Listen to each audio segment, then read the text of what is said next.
хувьд бол жинхэнэ хайр сэтгэл өгсөнтэй сайхан амьдрал. Амбэнаа. Сайн.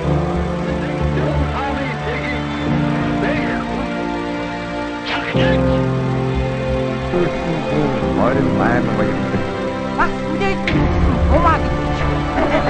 Та босооч. Ахын босоод тээ. Эрхүнтэй хайртай.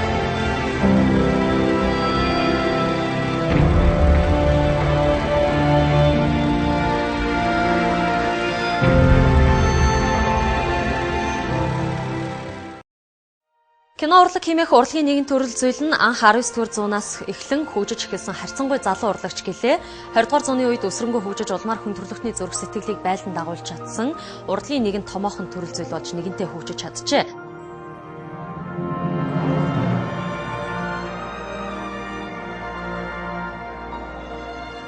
Харин монголчуудын хувьд одоогоос 100 тэртээ анх кино урлагтай танилцж, киног нүдээр үзэж, түүнийгээ сүүдэр зураг, сүүдэр ший хэмээн нэрийдэж ирсэн байх юм. Урлагийн бусад салбаруудтай харьцуулахад хүн хүч, хөрөн бөмбөг ихээр шаардагддаг. Энэхүү урлагийн үндэс суурь Монгол улсад 1930-аад онд тавигдсан түүхтэй анхны Монголын кино урлагийн салбарын бүрэн хэмжээний уран сайхны киног тухайн үед Орос Монголын хамтарсан уран бүтээлийн нэгдлүүд туйрвсан байдаг юм а. Энэ нь Монгол хүү Норчмогийн зам зэрэг уран сайхны кинонууд байжээ.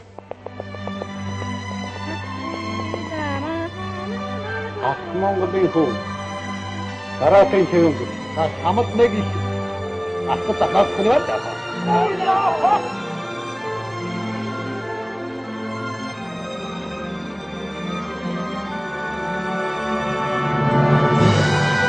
Киногийн хэдий хараад байна. Анхай бүлэг нэмэр нот айгаа юм.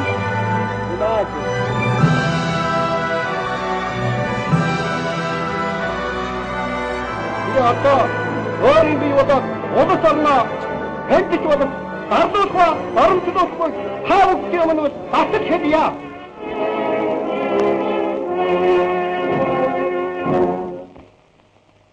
Толма Ингэж л монголчуудын зүрх сэтгэлд ойр Орос ах нарын тусламж дэмжлэгтэйгээр Монголын кино урлагийн салбарын шавыг тавьсан анхны бүтээлүүд тойрогдсон бол энэ л үеэс та бидний үзэх дуртай Сэрэлт, Өглөө, Ардын элч, Илбэгдээл, Улаанбаатарт байгаа Миний аав, Алтан өргөө, Гологцсон хүүхэн, Зэрэг нэмхийн Өмнө зэрэг олон зуун мянган алтан үеийн гэгдэх урлаг соёлын үнэт бүтээл хуучны монгол кинонууд шил шилээд аран түрэн гарсан байдаг юм. Энэхүү Монгол улсад үндэсний кино урлагийн салбар үүсч хөгжснөөр соёл хүн төрөлхтний нэг айдлаар цаг үе улс үндэстнийхээ өвөрмөц нэгэн бичээсийг хөтөлж эхэлсэн байдаг. 20 дугаар зуунд шинэ тулгаар тогтсон Монгол улсыг тусгаар улс гэсэн гэдгийг 11 оноос тоо юм уу 21 оноос ч юм аа.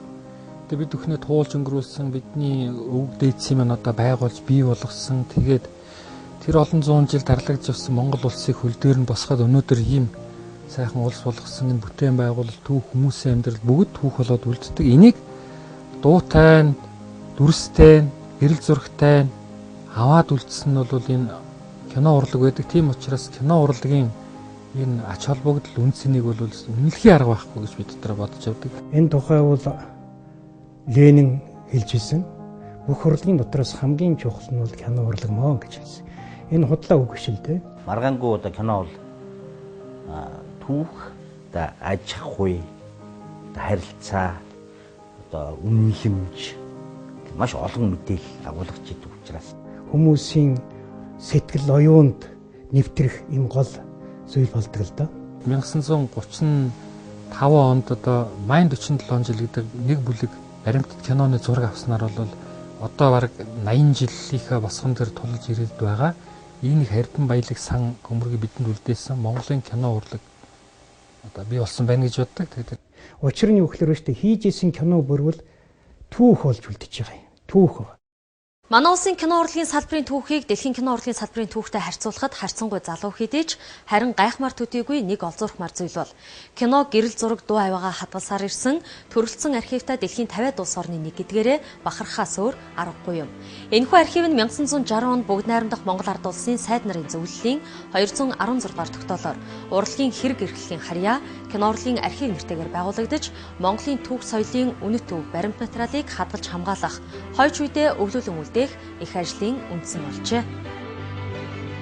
Харин 1967 онд кино урлагийн архивыг урлагийн хэрэг эрхлэх хорооноос улсын архивын хэрэг эрхлэх газрын харьяанд шилжүүлэн кино гэрэл зураг дуу авианы улсын архив нэртэй болгосон байна.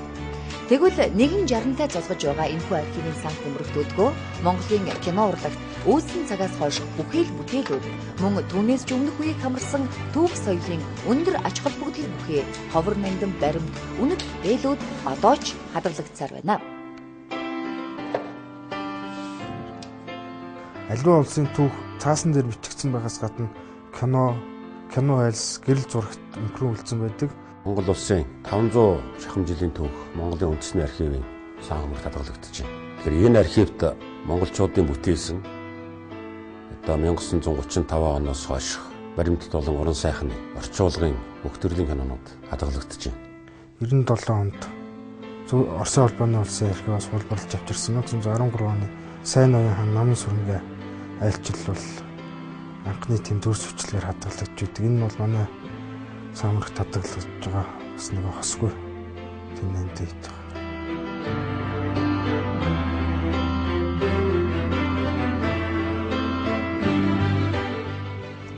Кино урлагийн салбарыг хүн төрөлхтний соёлын өв тэр дундаа түүхийн хамгийн томоохон их сурвалж гэдэгтээ маргахан гарахгүй бизээ. Тэр дундаа манай улсын хувьд кино урлагийн салбарт кино бүтээж эхэлсэн он цагийг харах юм бол 1930-аад оны үеийг хамардаг.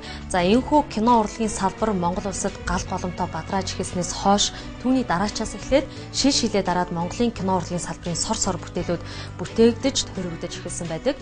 Тухайлах юм бол та бидний сэтгэлд хонорсон түүхэн кино болоод цаг үеийн сэтгэлтэй кинонуудаас нэр цохоход Мантхай Сэцэн хатан, Мөнх тэнгэрийн хүчин дор цогц тайж, мөн Тунгалаг тамир, үер, Монгол хүү зэрэг эдгээр сор бүтээлүүдийг нэр цохон дурдж болох юм.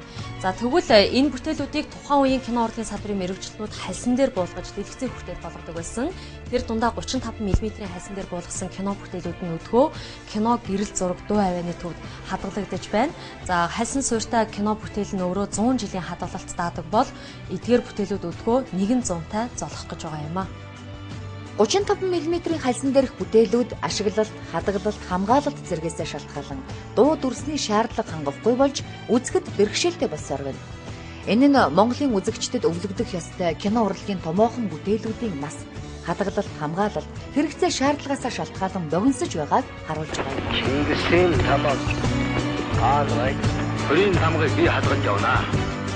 Хуучны Монгол кинонуудын хальсыг сэргээх үйл ажиллагааг архивын ерөнхий газар 2003 оны хүртэл явуулж байсан ч тоног төхөөрөмж нь эвдэрснээс болоод кино хальс сэргээх үйл ажиллагаа үндсэндээ зогсоод бүтэн 10 жилийг үджээ. Үүнтэй холбоотойгоор сүүлийн жилүүдэд зогсон байдалд орсон кино сэргээх ажлыг засгийн газар эхлүүлж, цогцтойч киног Франц улсад сэргээн сайжруулж авчруулсан. Энэхүү ажил нь их хэмжээний хөрөнгө, хүч, цаг хугацаа шаарддаг учраас зөвхөн төсвийн хөрөнгөөр Монгол улсынхаа урлаг соёлын үнэт өв болсон Монгол киног бүрэн бүтнээр нь хойч үедээ өвлүүлэн үлдээх боломж хомс байна. Тэгвэл монголчуудын хувьд хуучны Монгол кино хэр их үн цэн ач холбогдолтой зүйл юм бол? Улс үндэстний баяраар бид дандаа Монгол киногоо үздэг. Монгол киногоо үзчихээж бид нар кино уран бүтээлийн сайн сайхан бүхнийг сэтгэлтэй их сайхан таашаал авч мэдэрдэг. Энэ бол үнэхээр нүнжигтэй сайхан бүтээлүүд байдаг учраас энэ он цагийн эргэлтийг бол даан үлдэж чадж байгаа нь бас бахархал гэж боддог. Кино хальсан дээр байгаа мэдээллийг урт удаан хадгалахын тулд байнгын арчлалт, зөв хадгалалт хамгаалалт хэрэгтэй байдаг. Жилээс жилд чанарын хувьд муудаж байгаа. Дууны хувьд ч муудаж байгаа, дүрсний хувьд ч муудаж байгаа. Тэгээ энэ үнийг уулна штэ нэг 10 жилээр бодож сэргээдэг учиртай. Өнгө дүрс дуугийн сэргээж явах хэрэгтэй байхгүй. Залуучууд чинь их сайхан өнгөтэй, зүстэй, одоо тийм тод, гэрэлтэй, гэгээтэй тийм дүрс бичлэгийг шаардж штэ. Ямар балаа юм юу яриад байгаа надгийнхаа өндөр. Ингээд өнөө гой өнгөтэй, дүрстэй, дуун, тод сайхан байгаа тэр л кинонуудаа үзье гэж бодно штэ. Тийм техникийн боломжтой тийм кино хальсыг арчлах тийм соёлтой орнууд бол цөөхөн л дээ. Одоо Америк, Франц, Герман гэл ингээд юмнууд дуусна. Манайд болохоор хадгалж байгаа хальснууд чинь нэгдүгээрт тэр чинь нэг тодорхой 6 10 жил болоод ингээд сэргээд тусгай хальс руу хуулдаг байхгүй. Тэр ерөөсөө хийгдэхгүй. Тийм учраас өнгөт хальсан дээр авагдсан материалуудад үндсэндээ өнгөө алдаад юм шар бор болцсон ба анзаарсан баг тий. Киног эрэл зургийг хадгалах, ашиглуулах үйл явдал бол бас хамгийн их төвөгтэй. Ялангуяа тоон систем шилжүүлэх, за кино хальсыг сэргээх, хуучин хэвийн байдалд нь оруулах гэдэг дандаа их мөнгө шаардсан, техник шаардсан, ажилчдын ур чадвар шаардсан ийм ажиллагаанууд хийгдэж байна. Өмнө нь бол энэ ажил хийгдэж ирсэн л да. 2003 он хүртэл манай кино архив дээр бол тэр хуучин Оросын техникүүдийг бид одоо эцэстэн толтол ажилласан. Тэгэхээр одоо тэр машин техник ямар хэмжээнд л ажилдгийг тэр хэмжээнд нь одоо ажиллаад тэгээ зогссон. Дээр нь нөгөө кино хальсыг боловсруулах хор одоо шингэн өөрийнх нь одоо дахин буулгадаг кино хальс энэ бол ерөөсөө үйлдвэрлэгдэх байсан. Энэ өнгөрснөөс үргэлж одоо юм нэхэж идэг, үргэлж тэрэн дээр дутаж байдаг. Тэгэхээр би энэ Монголын кино урлагийн одоо ахмадуудын бүтээсэн шилдэг бүтээлүүд бол харин ч манай одоо шин залуу үеийнхний сайхан одоо суралцах шавхагдшгүй их эрдэм ном баялаг болов гэж би боддог. Энэ үүднээс Монголын түүхэнд хамгийн чухал одоо онцгой байр суурь эзэлдэг монголчуудын энэ 20 дугаар зууны 2 дугаар хагасан амьдралыг үхэлдэн одоо хальсанд буулгасан энэ түүхийг сэргээх, олон нийтэд ашиглуулах чиглэлээр ямар ажил хийх вэ гэдэг талаар эрэлхийл хийж байна л да. Орчин үед олон улсын жишг болсон тоон системд хувиргах технологиг кино урлагийн ертөнцид өргөнөөр ашиглаж хуучны кинонуудыг сэргээн засварлах ажлыг хийж эхлээд байна.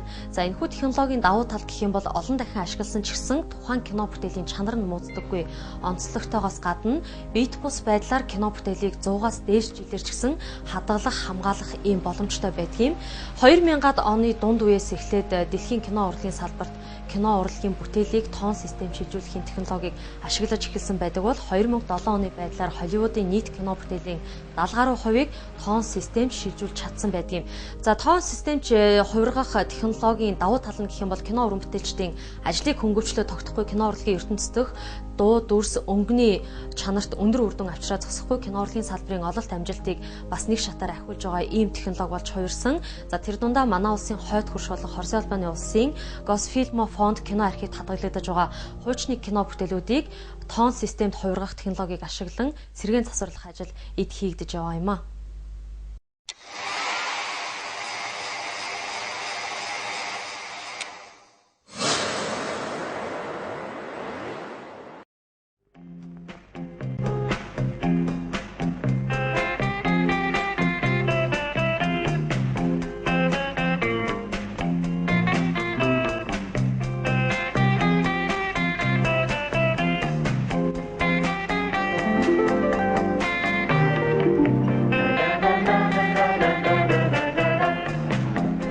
Нийтмийн ба хөгжимт киноны уран бүтээлийн нэгдэл. Монголчуудын сайн мэддэг Кавказд болсон явдал амьдрал нулимсанд дургүй. Ийм нэгэн явдал хаврын 17 учрал, 12 сандал, зүгдэнд жормгүй явдал, шатхуун түгээгүүрийн газрын хатан хаан, баяртай гэж хэлж чадахгүй. Шүүргэц тохиолдсон явдлууд бар хооллогч, цөлийн цагаан нар зэрэг 35 мм-ийн хальсан дээрх эх орныхоо үйлдвэрийн хуучин кинонуудыг Оросын холбооны улсын крупный план кино видео нэгдлүүд сэргээн засварласаар иржээ. Ийм нэгэн явдал.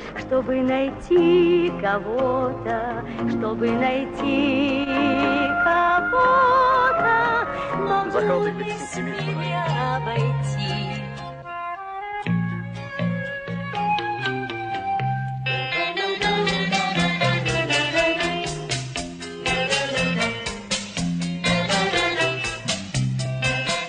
Тэд Мосфильм киноконцернтэй 15 жилийн туршид хамтран ажиллаж байгаа төдийгүй хуучны кинонуудыг сэргээн тоон системд шилжүүлэхэд нэлээд хэмжээний хөрөнгө мөнгө ордог байна.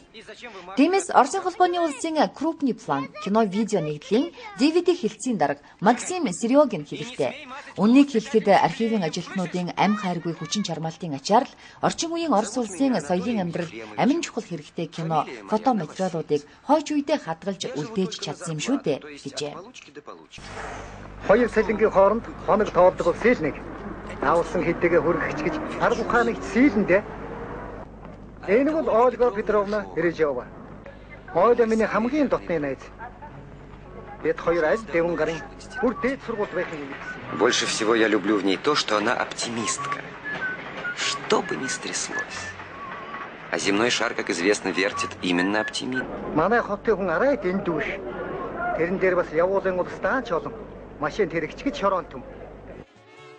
Хуучны фонограммыг сэргээж тоон систем шилжүүлэх энэхүү ажлыг Оросын холбооны улсын шинжлэх ухааны кино фото институтын мэргэжилтнүүд хийдэг ажээ. Тэд 35 мм-ийн кино хальснаас тоон системд шилжүүлэх маш хариуцлагатай хүнд хүчээр ажлыг амжилттай явуулж байна. Үүний тулд ганц 2, ихтэл 3 замаар бичигдсэн фонограмм бичлэгийг орчин үеийн 6 сувг бүхий аудио бичлэг болгон хувиргана. Мөн түүнчлэн фонограмм бичлэгийг бас л сэргээхийг оролдож, янз бүрийн чимээ шуугианыг арилгаж, зарим тохиолдолд алга болсон дуу авиа хүртэл шинээр бий болгодог байна. Түүнээс гадна арын план дээр ямар нэг дуу чимээ байсан нь тодорхой болвол киноны бичлэгийг эзэлхүүнтэй сонсогдуулахын тулд энэ дуу авиаг бас хуучны кинонуудын дүрсийг кадр тус бүрээр нь сэргээдэг байна.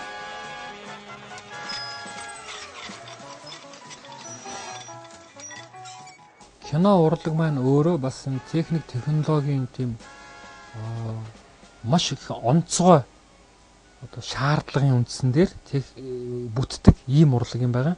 Энэ бол уран зураг биш, хөгжим биш, бүжигч биш байна тийм үү. Зайлшгүй энэ техникийн янз бүрийн дэвшлүүдээр тулгуурж байгаа бүтэд. Тэгэхээр техник бол бас үргэлж ингээд хүмүүний нийгэм хөгжиж байгаа нэгэн адилаар юм болгон урсан өөрчлөгдөж байгаа адилаар бас техник маань өөрчлөгдөж байна. 2007 оноос ахуулаад бид нар улсын төсөв за бусад байгууллагууд гадна дотны хамтын ажиллагаатай байгууллагууд руу ингээ хандаад энэ чиглэлээр энэ альсны киног сэргээх, дуу бичлэгийг сэргээх чиглэлээр бол энэ ажил хийж. Ямар ч байсан бидний хувьд бол үндсэн арга зүйг бол тодорхойлцсон байх. Одоо ганцхан хийх ажил үлдээд байгаа юм л. Шинэчлэн сайжруулна гэдэг чинь асар их хөрөнгө өгдөг шүү дээ. Би одоо 95 онд байхаа соёлын яамны бодлогын хэмжээнд 10-аад кино Францад гаргаж тэрийг одоо пленкэн дээр нь л дээ одоо сайжруулах юм арга хэмжээ авч ирснийг санаж байна. 70-80-аад оны жил бүтээсэн Монголын шилдэг уран бүтээлүүд маань бүгд кино пленкэн дээр байгаа.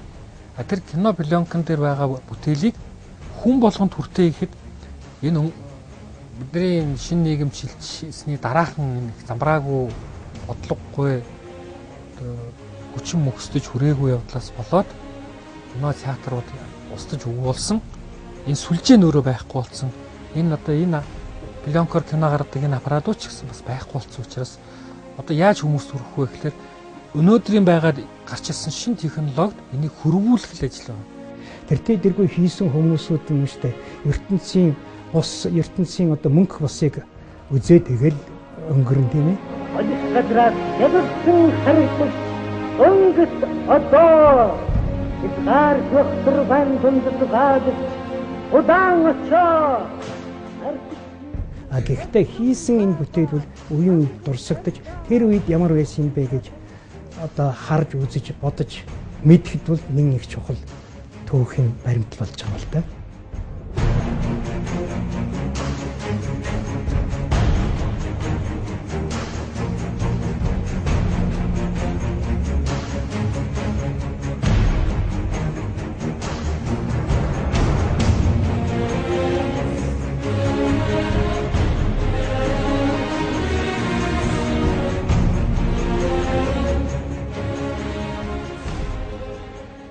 Монгол улсын хувьд 35 мм-ийн хальсан дээр буулгасан хуучны кинонуудаа орчин үеийн дэвшилтэй технологи болох тоон системд хөрвүүлж чадах юм бол олон жилээр хадгалагдаж ирсэн түүх соёлын үнэт төв болсон баримтат кино, уран сайхны кинонуудыг сэргэн шинчилж анхны дүр төрхийг нь алдагдуулахгүйгээр хадгалж хамгаалах боломж нээлттэй байна.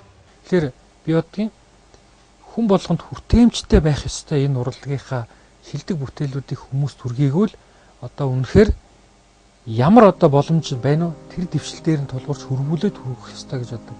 Гагцхүү тэнд сэтгэл байх хэрэгтэй. Сэтгэлтэй хүн хөөцөлдөж хөрөнгө олох хэрэгтэй. Тэр бол энэ дээр бол онцгой анхаарч энд нь туслах хэрэгтэй, дэмжих хэрэгтэй.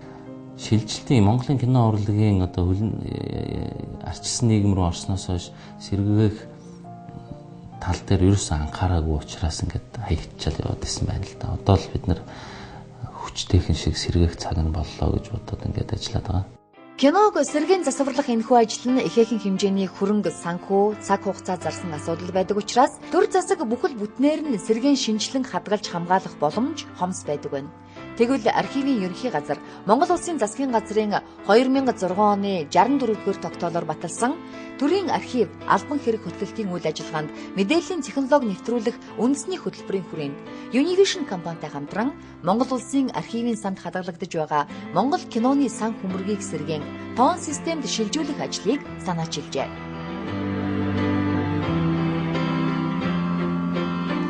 Архивын ерөнхий газар Монгол Улсын засгийн газраас баталсан төрийн архив албан хэрэг хөтөлбөрийн үйл ажиллагаанд мэдээллийн технологи нэвтрүүлэх үндэсний хөтөлбөрийг хэрэгжүүлэх үүднээс Монгол Улсын архивын тухай хуулийн архивын газрын эрх үүргийн тухай 15.1-9 заасан архивын баримтыг судлах сурчлах хэвлэл нийтлэх 15.1-10 заасан архивын баримтыг ашиглах талаар энэхүү хуулийн заасан эрх үүргийнхээ дагуу Univision компанитай хамтран Монгол кино төслийг хэрэгжүүлж эхлээд байгаа юм лээ.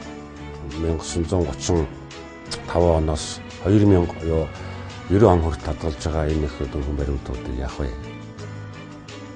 Эдэг дээр одоо асуудал боловсруулаад олон газар хандсан л да. Архивын ерөнхий газар 3 жилийн өмнө анх манай санал тавиад архивд одоо асар их олон баримт байдаг. Эдгээр баримтыг бидэд бас ингээд тийшээ түгээх үүрэг байдаг юм аа.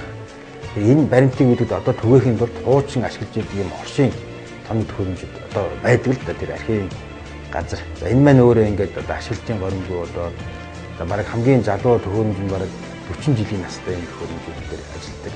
Одоо энэ үн төвийг сэргээн засварлах тийм ээ. Тэгшид хүрэх нь одоо манай компани бас нийгмийн нөлөөж байгаа хариуцлага юм байна. Тийм учраас бид энэ дээр хамт ажиллах татгалж зүйлгээ гэж.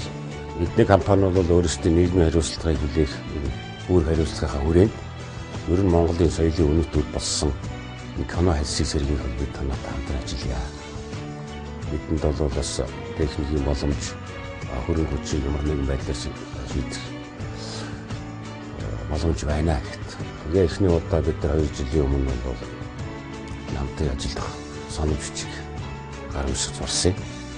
Энэхүү төслийнхөө хүрээнд кино, гэрэл зураг, дуу авианы баримтын төвд хадгалагдаж байгаа баримт болох хуучны Монгол кинонуудыг тоон системд шилжүүлэхээр болсон байна.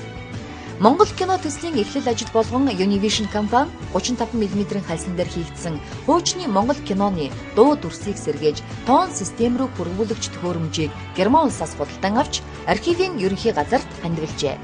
Мөн энэхүү төслөө цаашид амжилттай хэрэгжүүлэх үүднээс Univision компани архивын газрын 2 мэргэжилтэн Герман улсад сургасны зэрэгцээ уг төхөөрөмждөр ажиллах мэргэжилтнийг Герман улсаас урилгаар авчирсан байна.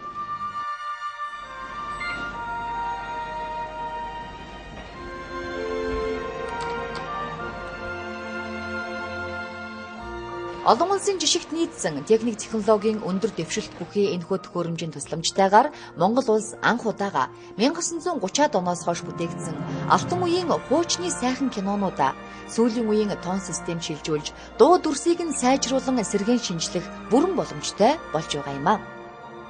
Хуучин явж байсан арга нь бол ерөнхийдөө тэр дүрсүүдээ ингэж тоглуулад кино театр гаргаж байгаа юм шиг тавиад тэгээд тэрийг авах гэж байгаа сонирхож байгаа нь өөрөө бичлэг хийж гэж авдаг. Тэр нүрээ ингээд цаанаа нөгөө кино театрын нөгөө юм дуу орцсон янз янзын нөгөө дүрс мөрс ингээд нэг цагаан дүрс мөрс унтсан нэг ийм маягтай юм байдаг гэсэн. Тэгээ энэ минийгээ бид бас шийдмээр байна. Одоо эн чинь хэддгээр зуун билээ гэдэг ийм одоо асуудлууд яригдсан л да. Тэгээ энэ асуудлын хүрээнд бид хэд ерөнхийдөө за нэлээд урт хугацааны юм судалгааны ажил хийгээд за ийм боломж бид хэд байх нь уу? За байвал ямар тоног төхөөрөмж байх ёстой?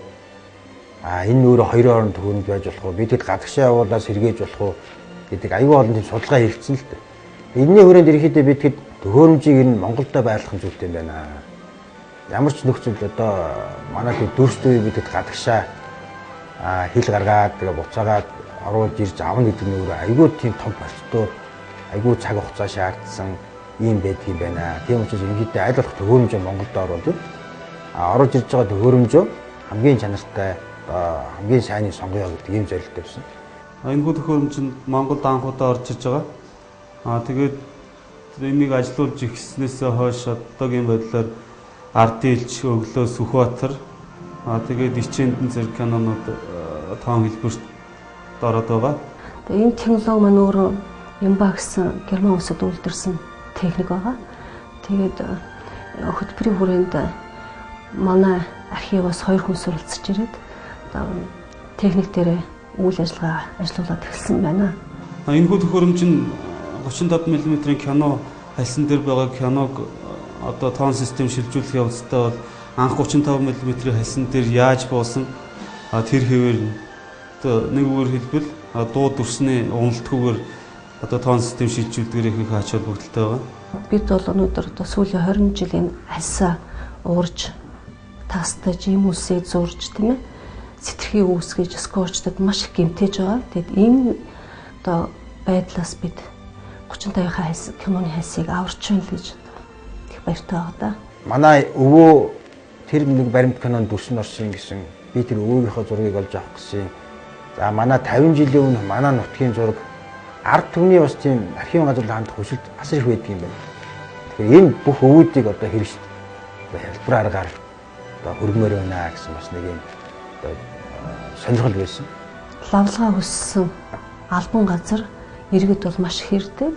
Тэгээд тэд бол хуучны баримтыг баримтат кинонд ашиглах, өөрсдийнхөө дүрсийг ашиглах, иргэдийнхээ одоо хуучны дүрсийг авах юм сонирхолтой иргэд бол маш их орж ирдэг. Тэгээд бид тэр лавлгаа гаргахдаа хуучны Оросын техникийг ашиглаж 30-50-ийнхаа хальснаас одоо лавлгаа гаргаад байгаа. Архивын баримт тэр дундаа кино баримтыг тоон систем шилжүүлснээр бол их баримтыг ашиглалтнаас чөлөөлж байгаа. Энэ ашиглалтнаас чөлөөлж байгаа гэдэг маань тухайн баримтын хадгалалт хамгаалтанд их ач холбогдолтой. Тухайлбал энэ баримтыг дахиж янз бүрийн тоног төхөөрөмж машин дээр ажилуулахгүй байна гэдэг чинь их баримтыг цаашид илүү олон жил хадгалах нөхцөл боломжийг бүрдүүлж байгаагаар их ач холбогдолтой гэж үзэж байгаа юм аа. Энэ төсөл маань дан ганц одоо төхөөрөмж бас биш юм байна.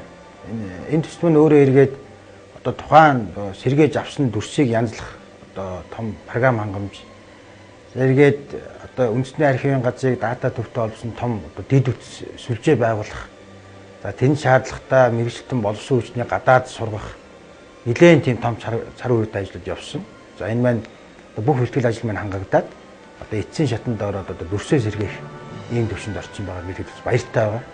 За програм хангамж нь өөрөө бас нэлээд том үнэтэй ийм програм хангамж байгаа. За энэ маань дан ганц одоо тэр дүрс янзлахаас гадна одоо өнгө сэргээдэг, за өнгө оруулдаг гэх мэтийн нэлээд одоо олон төрлийн үйлдэл хийх бололцоотой ийм ид байж байгаа. Дараа нь өнгөт болгох, за 3D болох бол дараагийн үе шатнууд. Яг хоо одоо техник их хөгжиж байна тийм үү? Одоо бол HD болох хаяг эхлэж явж байгаа. 21-р зууны дэвшилтэт технологи болох HD формат гэдэг нь 1 сая өнгөний ялгарлыг харуулах боломжтой 1080 нягтралтайгаар дүрсийг үзүүлдэг. Харин 5.1 давтамж бүхий амьд дууралтайгаар нэвтрүүлгийг хүргэдэг байна. Өөрөөр хэлбэл энэ нь одоогийн бидний кабелийн телевизээр үзэж байгаа 480i нягтралын SD форматын нэвтрүүлгүүдийн дуу дүрснээс 5 дахин илүү өндөр чанартай гэсэн үг юм. Энэхүү төслийн хүрээнд уран сайхны болон баримтат киног тоон системд шилжүүлж, дуу дүрсийг сэргээж, улмаар өндөр нягтралын HD формат руу хөрвүүлэх юм. Тэр урлагийн алтан үеийнхний тоглосон тэр тоглолт яг өөрсдийнх нь үздэг шаардлагын төвшөнд гараад эхлэхээр тэр нөгөө Монгол гэдэг орчин, Монгол гэдэг ахуй тэр Монголын одоо бахархал нь тэр хэмжээгээр л залуучуудаа тусч наалдна гэсэн. Энийг бол бид цааш эрчимтэй явуулнаа гэж бодож байна.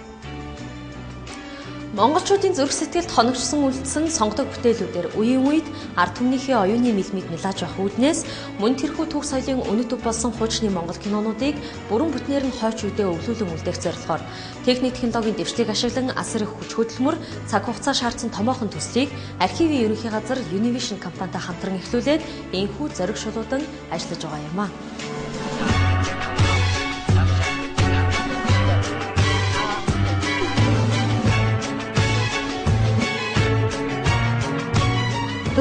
Монголынд сэргийн засварлах анхны кино нь Мандухай сэцэн хатан байх бол цаашлаад Сэрэл, Өглөө, Арлын элч, Зүхбаатар, Мөнх тэнгэрийн хүчин дор, Тунгалаг тамир, Морьтооч болоосай, Элбэвдээ, Үер, Азаг шүтний зөрөө гэрлэж амжаагүй явна. Хүний мөр бушгүйгийн үлгэр зэрэг шилдэг бүтээлүүдээр үргэлжлэх юм аа. Би бүр энийг 100% дэмжиж байгаа. Тэрэнд их баяртай байгаа. Би энийг бол бизнесийн хийсээ илүү бас нэлээд олон түмэнд буйны ажил хийж байгаа болов гэж бодож байна. Энэ тоон хэлбэр шилжүүлчихэд хин ч одоо үзэх боломжтой.